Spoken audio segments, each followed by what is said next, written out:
আমাদের মুখে যা আসে তাই বলে দিই, একটা সময় বলেছি। বাস্তবতা কিন্তু অনেক কঠিন, নিজের ক্ষেত্রে এসে সেটা বুঝতে পারছি। আসসালামু আলাইকুম, কেমন আছেন সবাই? ভিডিওর শুরুতে আমি যে কথাগুলো বলেছি বলার কারণ একটাই, অনেক সময় অনেক ধরনের প্রোগ্রাম অ্যাটেন্ড করতাম এবং অংশগ্রহণ করতাম এবং অ্যারেঞ্জ করতাম। যখন অ্যারেঞ্জ করতাম কিছু বড় ভাইয়েরা চাকরির সুবাদে সঠিক সময়ে আসতে পারতো না, তখন তাদের খুব করে বকতাম, কী এমন জব করেন, কেন আসতে পারবেন না? কিন্তু এখন যখন নিজের ক্ষেত্রে এসেছে তখন বুঝতে পারছি তারা তাদের জায়গা থেকে 100% রাইট ছিল। তবে আমি আরও একটা কথা বলবো, যে যেহেতু এখন ব্যস্ত থাকি, সঠিক সময়ে ঠিকমতো আমি উপস্থিত হতে পারিনি এরকমটা নয়, তবে চেষ্টা করেছি। তো যাই হোক, আমার বন্ধু, আমার খুব বেস্ট ফ্রেন্ড, কাছের বন্ধু রাব্বি একদিনের ছুটিতে এসেছিল রাজশাহীতে, সেই যশোর থেকে। কিন্তু যেহেতু আমি একদিনের জন্য, কিন্তু একদিন এর আগে যশোর গেছিলাম, একদিনে সে আমাকে যশোরটা অনেকটাই ঘুরিয়ে দেখিয়েছে।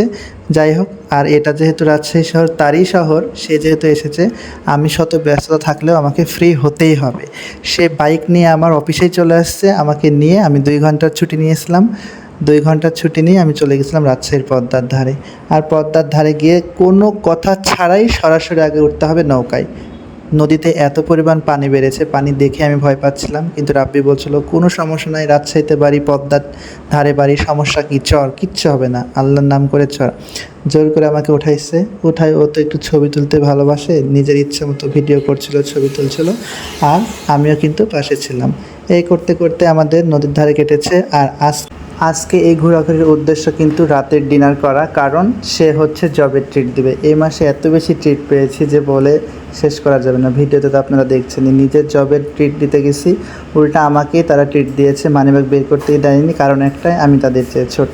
কোনো এক্সকিউজ নাই, তোকে বিল দিতে হবে না, তুই যখন আরও ভালো কিছু করবি তখন বিল দিস। আমি বরাবরই একটা কথা বলি, কিছু কিছু সম্পর্ক রক্তের সম্পর্ককেও ছাড়িয়ে যায়।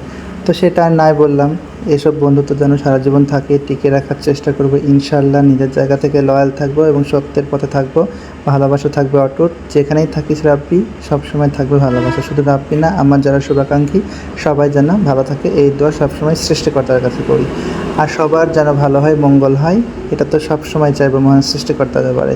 সবাইকে বলবো ভালো কাজের পাশেই থাকবেন, মাঝে মাঝে ঘুরবেন, আনন্দ করবেন, তাহলে নিজে ভালো থাকবেন, পরিবারকে ভালো রাখবেন, বন্ধু বান্ধবী সবাইকে ভালো রাখবেন, সবসময় সৎ থাকবেন।